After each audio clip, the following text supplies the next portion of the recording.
आंनि जोबोद मोजां नांदों अदालगुरियाव फैना आरो गासैबो बेहाय रायजो राजा आंनि लोगोफोरखौ नुना जोबोद मोजां नांदों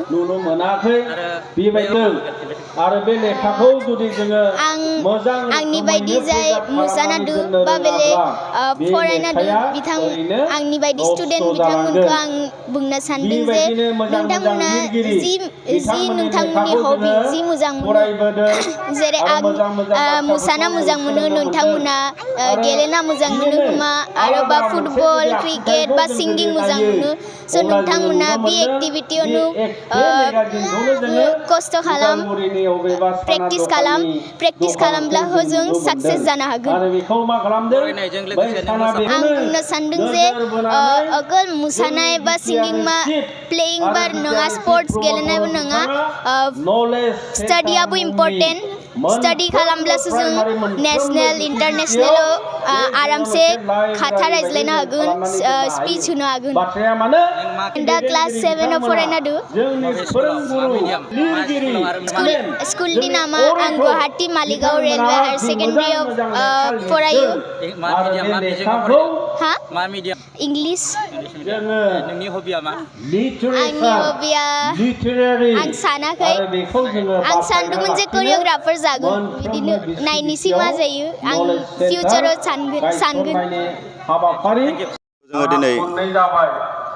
62थि बर' थुनलाइ आफादनि जोनोम सान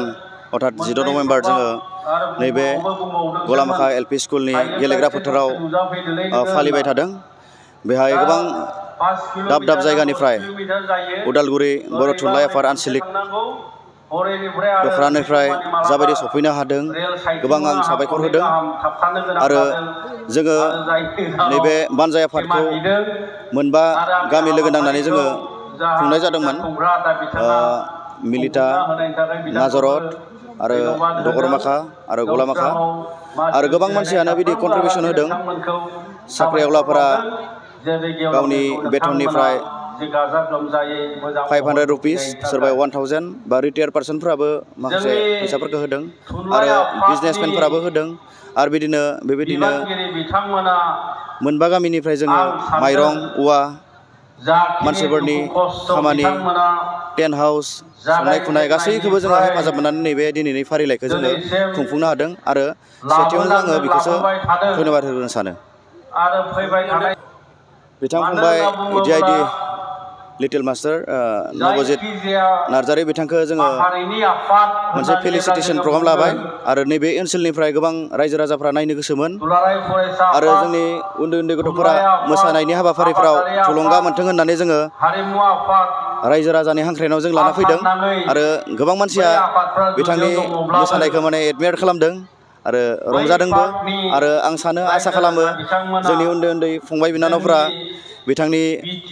मोसानायजों थुलुंगा मोनदों होननानै आं आसा खालामो आरो लोगोसे आङो जेब्ला क्लास 6-7 मोन बे समनिफ्रायनो आङो बर' थुनलाइ आफादाव आं बाहागो लाफैयोमोन जेब्ला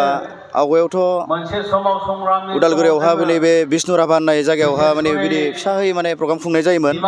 बेहायनो जोङो माखासे डिबेट कम्पिटिसन कुइज कम्पिटिसन बेफोराव बाहागो लायोमोन आं बै समनिफ्रायनो आंहा बे मोनसे स्पिरिट दङ आरो आं बेखौनो थुलुंगा होनो सानो जेब्लासिम जोंनि थुनलाइया थांना थागोन जोंनि हारियाबो थांना थागोन आरो जोंनि धोरोम जोंनि माहारि गासिबो नैबे थुनलाइया थांना थाबासो बर' राव थुनलाइया थांना थाबासो जोंनि माहारिफोराबो थांना थागोन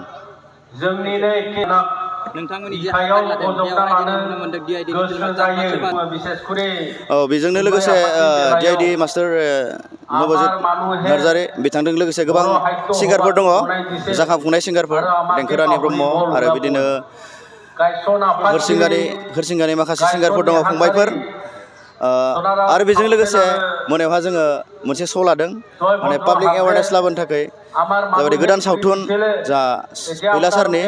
फैला MCLA होननाय जों सावथुनखौ जोङो दा बावैनो जों दिन्थिफुंनो लादों रायजो राजाफोरनि थाखाय जाहाथे जोंनि